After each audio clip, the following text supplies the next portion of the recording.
ओम साईराम दर्शक बंधु, आज मु आसी झारसुगुड़ार वृंदामाल ग्राम अवस्थित शिरडी साई बाबा मंदिर। तो आपण मानकु शिरडी साई बाबा मंदिर देखी आपण मैंने देखु आसतु जीवा भितर को मंदिर किपरि अच्छी देखा।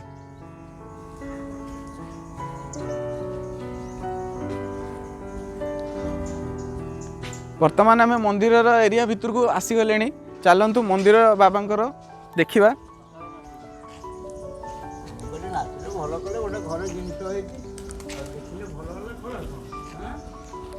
ये सब बाबांकर चारिआडे माने अच्छी बागना टाइप रे बनाई ये बसी उठी पारे।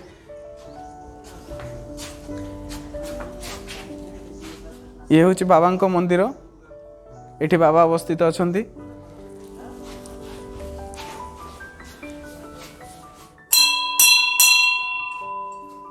ओम साईराम ओम साईराम ओम साईराम। ओम श्री श्री श्री सच्चिदानंद सद्गुरु साईनाथ महाराज की जय। वर्तमान ये बाबा अवस्थित अच्छा। ये मंदिरटा बहुत कम लोक बोधे मत लगुच जानी थे। ये आमर झारसुगुड़ार वृंदामाल ग्राम अवस्थित मंदिर शिरडी साई बाबा मंदिर। मु भी जानी नथली आगुरु, तो मते भी जड़े कहले ये मंदिर बाबांकर अच्छी। तो या आगुरु मुझे आसी नी, आज प्रथम थर आसिली आ मंदिर देखिली। बाबा ये अवस्थित अच्छा, माने गाँ भितर बाबा मंदिर अच्छी बोलिकी बहुत कम लोक प्राय जानी थे मुझे जहाँ भावुची। किंतु मु कहूँ आपण मैंने भी मंदिर को आसतु, बाबा मंदिर देखिकी जातु। आउ बहुत आखपाखर परिवेश बहुत भल अच्छी, बहुत बढ़िया जगह। ये आराम से आसिक आप बाबा को दर्शन करी मन खुशी जापरें। आउ बर्तमान एवं आम माता अच्छा आमर ये जी बाबा को पूजा पाठ करती, बाबा आरती करती, सहित कथा तांको अनुभूति कौन जानिबा, बाबांकर कृपारु तांको संगे कौन अनुभूति घटी, से केमी ये बाबा को भक्ति आराधना करके रही सेटा आमे तांकोठु जानिबा। तो ये मंदिर रे जो माता रुहंती, बाबा को पूजा अर्चना करती, से माता सहित किसी कथा बाबा विषय किसी जानिबा, किसी अनुभूति जानिबा। तो माता नमस्कार। ओम साईराम। आपन टिके मंदिर विषय रे किछि कहूं, केंदा पूजा अर्चना हेसी मंदिर बाबद किछि भी कहूं कि आपको अनुभूति। जय साईराम। मंदिर तो बहुत पुराना, बहुत जुना। आमर गुरु एठी 12 वर्ष रू गुरु आसिकी एठी समाधि नेले। आ गुरु आमर दीक्षित थिले छुआ बेनु। आमे समय नहीं गुरु आमको डाकले, एथि आश्रय देले। गुरुंकर सेवा, प्रभुंकर सेवा करी दिन हमें बंचिकी कटुछुँ। आउ एबे गुरु समाधि नहीं गले 2010 रु। ये मंदिर अनुष्ठान एकला चलावा पड़ुचे। एठी खेती बाड़ी नहीं, बैंक बैलेंस नहीं। गुरुंकर कृपा, बाबांकर दयारू ये मंदिर चलुचे। आमर गुरु बहुत शक्तिशाली, बहुत चमत्कारी थिले। आमर पुण्य थिला कही आमे आज सही गुरु को गुरु रूप में पाइछुं। गुरु समाधि हैला परे भी आमको कोई कौन सी जिनिसर अभाव देखा जाऊनी। गुरुंकर स्नेह ना, गुरुंकर ममता ना, गुरुंकर कृपा। आमर चारि पाखे गुरुंकर कृपा अच्छी। से गुरु दयारू आमे आज अनुष्ठान चलाई पारुछुं, अनुष्ठान रे रही भी पारुछुं। सही गुरु सबु जन्म रे आमर गुरु बनो। बाबा को यही आशीर्वाद आमे मांगुछुं। तो माता आपन बाबांकर भक्त केनता हेले केबे नु हेले सेटा टिके बाबांकर भक्त हेबारटा तो बड़ कथा ना है, किंतु आमर पूर्व जन्म पुण्य थिला। सेमती गुरुंकर शिष्य होइकरी आज अनुभव करूछुं, गर्व भी करूछुं। से बाबा ना थई, से मातृत्व रूप में पूरा संपूर्ण माँ रो ममता केबे भी जानी नहीं पारी हमें जे आमर माँ बापा नहीं। हमें गुरु को अनुष्ठान रही, गुरु को सेवा करूछुं, ये आमको केबे भी अनुभव नहीं हुई। आमर सामना रे गुरु को देखले माँ बापा भाई बंधु समस्त स्नेह ममता गुरु को ठार पाउथुनु। आमर गुरु साधक भी थिले, बहुत पुण्य थिला। आमे सेमती गुरु को शिष्य रूप हमें हमें अनुभव करुचु। आ गुरु तो एते चमत्कारी से पूरा आकाश को देखिक कथा लगे किंतु हुए तो से आखिरे बाबा दृश्य होउथिबो बा कहार संगे से कथा लगुथे जे कौन चिंता करो जे कौन भावना मन में भी रो आमर गुरु प्रकाश कर दउथिबे इटा की कथा कही पारबानी भूल अच्छे ना भूल नहीं ना कौन भावना आमर शिष्यों को भितरे अच्छे गुरु सब कहते से लगी आम केभी भी झूठ गुरु सामना नहीं करी जहाँ भी भूल हो चाहे भल हो गुरु सामना आम सत कहूँ आ गुरु केते चमत्कार भी अच्छे थे आम गुरु जाते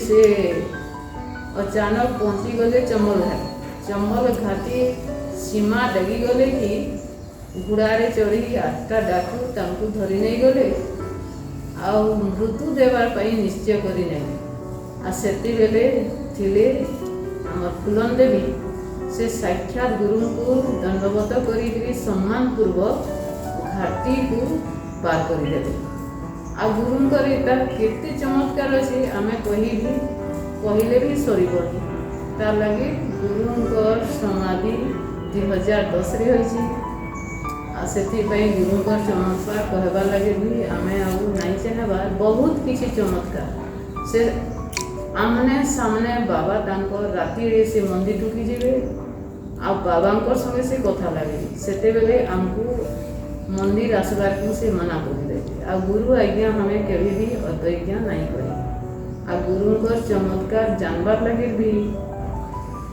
मोर इच्छा थिले भी जेबे गुरुंकर इच्छा लगवा गोटे चमत्कार आमको कही प्रवचन हिसाब से आमे सही संतोष आ एबे भी गुरुंक शरीर नहीं गुरु आमर संगे आगे पछे सबू आत्मविश्वास आ भरोसा सबू गुरुंकर द्वारा ही प्रभुंकर सेवा करि पारुछुं किसी चिंता नहीं मोर जब भी एबे भी चिंता हो कष्ट हो गुरु सबू आमको सहयोग करुछुं सहाय होछुं निर्भय करुछुं आ भक्तिर रास्ता रे आगे नेवा नहीं जाउछुं। तो दर्शक बंधु एबे सुनिले आपण मातांक मुहरु जे शिरडी साई बाबांकर ए वृंदावन जो मंदिर अच्छी मंदिर रे जड़े माता आगुरी पूजक थिले नाम मुरली बाबा सी भी बाबांकर बहुत बड़ा भक्त थिले विषय भी से कहते बाबा मुरली बाबा कमी शिरडी साई बाबांकर एत बड़ भक्त थिले जे सी माने बाबा को दर्शन भी दियंती मुरली बाबा को बाबा मुरली बाबांकर ये मंदिर पाखे समाधि भी अच्छी आगू आपन को देखिए वीडियो रे समाधि तो बाबांकर शिरडी साई बाबांकर भक्ति तो बहुत अधिका तो मु तो चेष्टा करुच्ची एबे बहुत बाबांकर जो माने भी भक्त अच्छा से पाखक जाइकी अनुभूति आपण मानू पाखक पहुँचापी केवल गोटे प्रचेषा जे बाबांकर चमत्कार आ बाबा विषय मोर जानापी जो चेष्टा अच्छी से चाहूँगी मु जाना सहित अन्य मैंने भी जानतु जो मैंने जानी ना से जाना भी दरकार कहीं शिरडी साई बाबा जड़े एमती जीवंत ठाकुर आपड़ जो डाकिबे जमी डाकिबे जो परिस्थिति डाकिबे सी आपणकर दुख कष्ट दूर करेंगे मो जोटा माने मोर भी दुख कष्ट दूर हो बाबा को जो समय मुझे डाकी तो से गोटे मोर प्रचेषा चली जेते भक्त अच्छा जो जगह पारि जी जगह पहुँची पारि पहुँचिकी बाबा भक्त मानू आपण मान सामने आनी से अनुभूति आपण मानक जनइबी आपण मैंने साहाय्य करूँ मत माने एति सपोर्ट करूँ जे मु आगु बढ़ी पारे तो रही आज माता सहित कथा बहुत भल लगे माता मंदिर विषय बहुत किसी कहले बाबा विषय बहुत किसी कहले आउ माता धन्यवाद नमस्कार साई राम।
ये होचंती आमर मुरली बाबा जी ये आगुरी रहीकि पूजा अर्चना करते शिरडी साई बाबांकर आउ देखुथिबे तांका पाखरे लागिची श्री गुरु चंद्रभानु शतपथी अंकर फोटो। ये भी शिरडी साई बाबांकर बहुत बड़ भक्त श्रेष्ठ भक्त नाम पूजा पाती।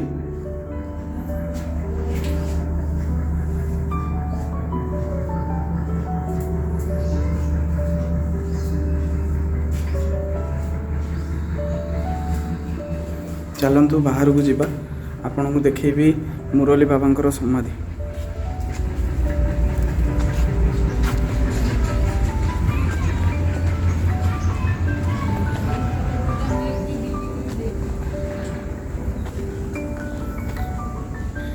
वर्तमान आमे जाऊचे मुरली बाबांक समाधि पाखक। तो एटा जो आपण मैंने देखुचंती एठी मुरली बाबा समाधि स्थ होइचंती। एठी मुरली बाबा को समाधि दिखाई। शनिदेव महाराज को भी पूजा करा हुए ये मंदिरटी। वर्तमान तो पहाड़ पड़ी।